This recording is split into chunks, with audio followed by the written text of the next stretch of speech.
All right, let's jump right in. Today, we're going to dig into something where what you see in the headlines and what's actually happening on the ground, well, they don't always line up. We're going to look at Iran's tech scene, and I think some of the data we have is really going to challenge the story we're used to hearing. So let's get into it. So the source we're looking at today starts with this really direct quote. It's basically saying, hey, if you're underestimating Iran, you need to pay close attention. It's the perfect way to start because it tells us right away that we're about to go deeper than just the usual talking points. Okay, so first things first. Let's talk about the usual story, right? The go-to explanation. It's that thing that kind of just pops into your head automatically. You've definitely heard it, and maybe you've even thought it yourself. So, picture this. You're scrolling through the news and a headline pops up. Iran just did something pretty amazing, technologically speaking. You know, like they hacked a major US company or managed to take down a really advanced drone. What's the very first question that comes to your mind about how they pulled it off? Yeah, for a lot of people, the gut reaction is, oh, well, China must have helped them, or Russia had to be involved. The idea that they could do it all by themselves, it just doesn't seem to compute. And you know what? That's the exact assumption we're going to unpack today. All right, so let's move away from the assumptions and look at some actual analysis. Because the best way to test a story is to hit it with cold, hard data. And trust me, the numbers we're about to see, they're pretty eye-opening. Okay, first piece of data. Let's talk about brain power. Sheer intellectual capital. The source data we're pulling from shows that on average national IQ, Iran ranks fourth in the whole world. That tells you there's an incredible baseline aptitude for tackling really complex problems. But here's where it gets really interesting. Context is everything, right? So Iran is at number 4. For comparison, a country like the United States is at number 18. When you see that side by side, it really starts to challenge the typical media narrative about the nation's raw potential. But look, having a high IQ across the population is one thing. That's just potential, right? It's like having a powerful engine. The real question is, where are you pointing that engine? And for that, we've got to look at their education system.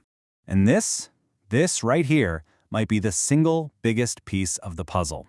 Iran is number 2 globally in the density of STEM graduates.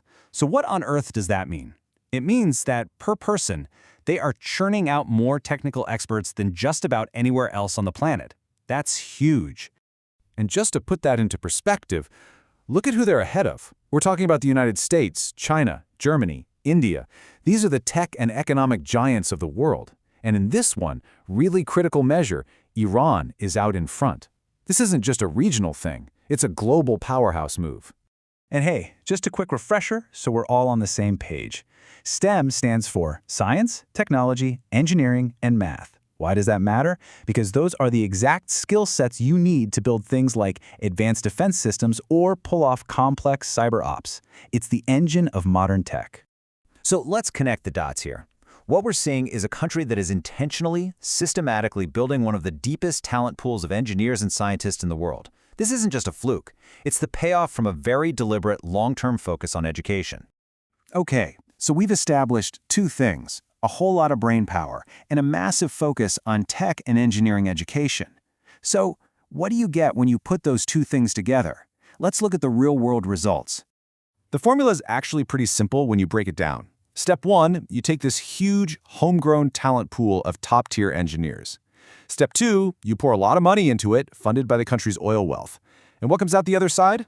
A really formidable and, importantly, domestic defense infrastructure. And we're not just talking about ideas on a whiteboard. This has led to some very real, very concrete capabilities. Things like highly advanced missiles. And, maybe even more critically, it means they have the people, the skilled experts who can actually design, build, and operate that complex technology. So, let's bring it all back to the beginning. With all this data in mind, how should we look at those news headlines now? How does this change the way we think when we hear about Iran's latest tech development? Okay, let's replay that scenario. You see the headline, China sells advanced defense system to Iran. The old way of thinking, the gut reaction, is, see, they need help. They're dependent on outside tech. But now, with this new information, maybe we should see it differently. It's not about another country propping them up. It's more like they already have a state-of-the-art workshop filled with their own amazing tools, and they're just buying one more specialized gadget to add to the collection. The real strength, the foundation, was already there. It's homegrown. And this is really the main takeaway from the source material. It's basically a plea to look at the facts and not just go along with the media gossip. It's about questioning those easy explanations that get repeated over and over again. And that's really the perfect thought to leave you with. It's a great reminder, right? Behind pretty much every headline, there's a deeper story waiting, a story told by data, not just assumptions.